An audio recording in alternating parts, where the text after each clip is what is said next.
Muchos de ustedes han escuchado o van a escuchar o visto memes relacionados con la ley 21.200 y, bueno, hablándolo con el tema del plebiscito. Y me imagino ha estado re difícil entender por qué se dice que es una trampa en el plebiscito de octubre. ¿Ya? Por eso en este video voy a explicar de manera, ojalá lo más simple posible, qué es lo que es la ley 21.200. ¿Ya? Vamos al principio de cómo nace todo esto. Todo esto parte con lo que pasó en las calles. La gente empezó a gritar mejor salud, mejor educación, recuperar el agua, los recursos, poner fin al negocio de las AFP. Y debido a eso, en la clase política se generó toda una parafernalia, en donde prácticamente creo que fue cerca de las 3 de la mañana, salieron anunciando el acuerdo por la paz. ¿Sí?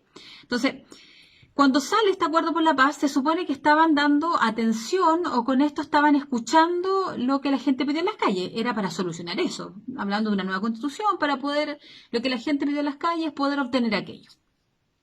Ahora, cuando esto ocurre, se genera una reforma a la actual constitución. De esta manera, en el capítulo 15 de la actual Constitución, se hace una reforma y nace la ley 21.200, que hoy forma parte de la Constitución. ¿Sí? Es una ley constitucional. ¿Sí? Entonces, esta ley lo que hace básicamente, bueno, lo primero es que autoriza el plebiscito que era en abril inicialmente y ahora va a ser en octubre. Con esta ley, tanto la convención mixta como la constitucional quedan maniatadas, por decirlo así, y subordinadas a la actual institucionalidad.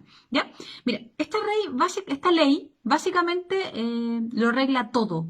Absolutamente todo, todo lo que va a ocurrir. Cuando a ti te dicen, mira, primero que gane el apruebo, y después vemos lo demás y vamos a luchar y vamos a lograr lo que queremos en las calles. Pero lo primero es que gane la prueba es mentira. O sea, o es mentira o el que te lo dice tampoco sabe porque ni siquiera ha leído la ley 21.200. Para que tú tengas una idea, esta ley regla todo lo que va a ocurrir antes, durante y después del plebiscito. Todo está arreglado. Fechas de plebiscito, papeletas, opciones a votar, plazo, los contenidos con ciertas reglas que salen en la ley, o sea, en el artículo 135, los procedimientos, artículo 136, el otro sale en los otros artículos, condiciones para ser candidato, número de candidatos por distrito, esto, cómo va a ser la forma de elecciones, recuerde que esto va a ser a través del actual sistema parlamentario, con lista, etcétera. Lo dice todo, absolutamente todo, tanto en formas como en el fondo. Todo está ya reglamentado en estos 13 artículos en total. Son desde el artículo 130 al 143, que ustedes pueden buscar en internet, es súper fácil, y pueden ver lo que yo estoy hablando, comparar, ¿ya? Ahora, partamos por el artículo 136, antes de ir al 135. El 136 habla de procedimientos. Habla del quórum, la forma como se tiene que conformar una vez que estén ya tanto la mixta como la constitucional, etcétera, etcétera. Y lo importante es que, por ejemplo, la Corte Suprema dejará 5 miembros elegidos por sorteo desde los actuales ministros para que ellos estén ahí supervisando que tanto la convención mixta o constitucional, cualquiera que sea elegida, cumpla con los procedimientos establecidos con la ley 21.200. O sea, van a tener que cumplir como un jardín de niños, van a estar supervisados en realidad. ¿Ya?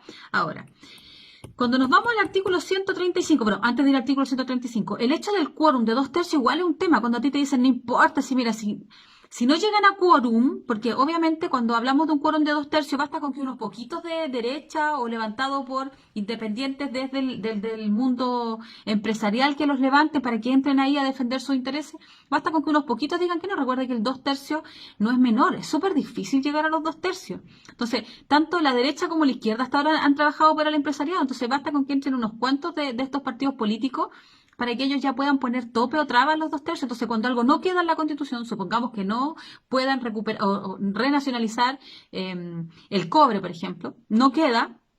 Entonces, por ejemplo, la ley orgánica constitucional en minería seguiría vigente, porque no chocaría con una constitución que no menciona nada del cobre. Seguiría vigente. Distinto sería si lograran el quórum y apareciera, claro, ahí quizás chocaría y ahí habría que ver el tema, pero con el tema de los 2/3 es re fácil que muchas cosas que la actual constitución dice no aparezcan en la nueva constitución, ¿sí? Porque no van a llegar al quórum. Y eso es súper importante porque actualmente el quórum funciona de manera inversa. Es la izquierda la que le pone traba a la derecha. Es una forma de decir. Es como que la gente que quiere beneficios sociales le pone traba al que quiere beneficios empresariales. Pero cuando lo llevamos a la convención mixta y constitucional funciona al revés. Entonces, es acá la que va a poder trabas para poder agregar cosas. Si no se agregan, no existen. Y si no existen, quedan aplicables, por ejemplo, las leyes orgánicas constitucionales o otras leyes que ya están. ¿Ya? Artículo 135 para avanzar. Dice lo siguiente. Disposiciones especiales. Destacaré lo siguiente. La Convención no podrá intervenir ni ejercer ninguna otra función o atribución de otro órgano o autoridades establecida en esta Constitución o en las leyes. En otras palabras, el Congreso va a seguir funcionando paralelamente a la Convención Mixta o a la Convención, o sea, a la Convención Constitucional. Va a poder seguir funcionando paralelamente. O sea que mientras acá están haciendo leyes, acá ellos también van a poder seguir funcionando igual. Es rarísimo que hayan dos órganos generando leyes. Es como que hubiera en un país dos reyes generando normas. Es raro. De hecho, es peligroso además, porque mientras acaban, se supone nosotros vamos a estar ilusionados con una nueva constitución y creyendo que el mundo se va a mejorar. Acá, por ejemplo, van a poder el Congreso, por ejemplo, aprobar el TPP-11, que cualquiera que se haya sentado a estudiar un poquito el TPP-11 sabrá lo fatal que es el TPP-11. Entonces, mientras acá van a estar escribiendo la nueva constitución, acá podrían firmar, por ejemplo, la ley de inteligencia, que atenta contra los movimientos sociales, sindicales, etcétera. Entonces, el tema está en que, ¿cómo es posible que permitamos este tipo de reglas rarísimas? Pero bueno, continuemos. Después dice lo siguiente. Mientras no esté en vigencia la nueva Constitución, en la forma establecida en este epígrafe, esta Constitución seguirá plenamente vigente sin que pueda la Convención negar la autoridad. Dentro de eso está la Ley 21.200. No van a poder tocarla ni hacer nada contra ella porque ya quedó establecido que ellos tienen que respetar la actual Constitución, donde la Ley 21.200 es parte de ella.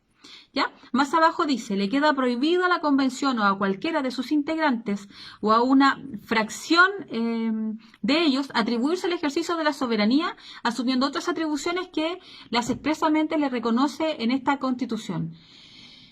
¿Cómo pueden dictar leyes si no son soberanos? Eso es lo principal. O sea, para poder dictar leyes necesitas ser soberano, necesitas tener soberanía. Es como que tu jefe te permita hacer las reglas de laborales, pero sin poder ser realmente el soberano de tu empresa. Entonces tú vas a poder escribir lo que quieras, pero en realidad no vas a poder escribir lo que quieras. Eso, o sea, es la idea de que tú sientas que estás haciendo algo. Cuando a ti te dicen que la Convención Constitucional va a ser 100% electa popularmente, a ti te da la impresión que vamos a tener el poder, pero no lo vamos a tener con las reglas que aquí hay. La única diferencia, por ejemplo, cuando un jefe le da la autoridad a un empleado a hacerlo, es que cuando el empleado diga un sueldo de 1 millón y el jefe te diga, no, esas no son las condiciones, tú vas a tener que bajar a 3.50 al final. Y en el horario tú vas a decir, ya, 7 horas laborales, y el jefe dice, no, y al final llega a las 9 horas. Entonces después tú te preguntas, bueno, ¿y cuál es la diferencia con lo que usted había escrito antes? La diferencia es que te dejé que lo escribieras tú. Entonces con la Convención Mixta y la Constitucional es eso. Es como que nos hacen creer que estamos haciendo algo, pero en estricto rigor nos hacen mantener lo que actualmente existe. Y esto lo sigue diciendo, para que ustedes entiendan a qué me refiero con esto, un poquito más abajo en la Ley 135. Lo voy a leer. Dice, el texto de la nueva Constitución que se someta a plebiscito deberá respetar el carácter de República del Estado de Chile, su régimen democrático, las sentencias judiciales firmes y ejecutoriadas y los tratados internacionales ratificados por Chile y que se encuentren vigentes. Cuando se habla de los tratados internacionales ratificados por Chile que se encuentren vigentes, los que defienden la Convención Mixta y Constitucional dicen que esto ocurrió para defender los tratados de derechos humanos. Que para eso lo hicieron. Resulta que ahora están súper preocupados de proteger los tratados de derechos humanos y resulta que hace rato que los tratados de derechos humanos dicen, por ejemplo, hay tratados que hablan de el tema de la educación que tiene que ser gratuita, la salud, previsión, vivir libre de contaminación. En Chile estamos llenos de zonas de sacrificio, el tema de la soberanía alimentaria y nada que respeta los tratados de derechos humanos. De hecho, estamos en rojo en la ONU por no respetar los tratados. Pero resulta que ahora te hacen creer que estaban tan preocupados de protegerlo que lo tuvieron que colocar. Perfecto. Pero ¿por qué no pusieron que era para proteger los tratados de derechos humanos? ¿Por qué no pusieron y los tratados internacionales ratificados por Chile que se encuentren vigentes en materia de derechos humanos? No lo pusieron. Entonces, al no colocarlo, lo dejaron abierto. Y ahí entra el tema de que entran los TLC, los tratados de libre comercio. Entonces usted se preguntará, ¿Qué tiene que ver que entre los tratados de libre comercio? Significa que tanto la Convención Mixta como la Convención Constitucional no podrán alterar las bases del modelo capitalista que tanto la derecha como la izquierda durante más de 30 años han estado defendiendo y que lo han capitalizado prácticamente todo. Entonces, ejemplos de TLC. Por ejemplo, nosotros tenemos un TLC farmacéutico con Estados Unidos. Es por eso que en Chile los remedios son tan caros. Nosotros no podemos generar nuestros propios remedios como lo hacen los argentinos. Por eso es que muchos chilenos terminan yendo a Argentina a comprar remedios porque ellos no firmaron este tratado de libre comercio con Estados Unidos en tema de remedios. Entonces, ellos pueden tener remedios más baratos, más asequibles que nosotros no. Tenemos que ir para allá para poder traerlos acá. Gracias a estos tratados. Si no podemos tocar estos tratados, por ejemplo, ¿cómo podríamos recuperar en el tema de la salud, que sea la salud más accesible a todos? Los remedios, por ejemplo, niños enfermos de cáncer, gente con enfermedades terribles que no tienen las lucas para pagar. Aquí en Chile son carísimos los remedios. Todas las personas que han tenido que salir fuera del país lo saben. Si no tocamos los tratados de libre comercio, ¿cómo podremos mejorar eso? En el caso del agua, por ejemplo, en muchos de los tratados de libre comercio, el agua se menciona como un bien, un servicio o una inversión, con el tema de los derechos de agua. Si no podemos tocar los tratados de libre comercio, ¿cómo recuperamos el agua? En el tema, por ejemplo, de la minería, también los tratados de libre comercio incluyen la minería. ¿Cómo lo podemos recuperar si no podemos tocar los tratados de libre comercio? Entonces, que no te digan que esto no es terrible. No tocar los tratados de libre comercio es gravísimo. Es lo más grave de toda esta ley 21.200.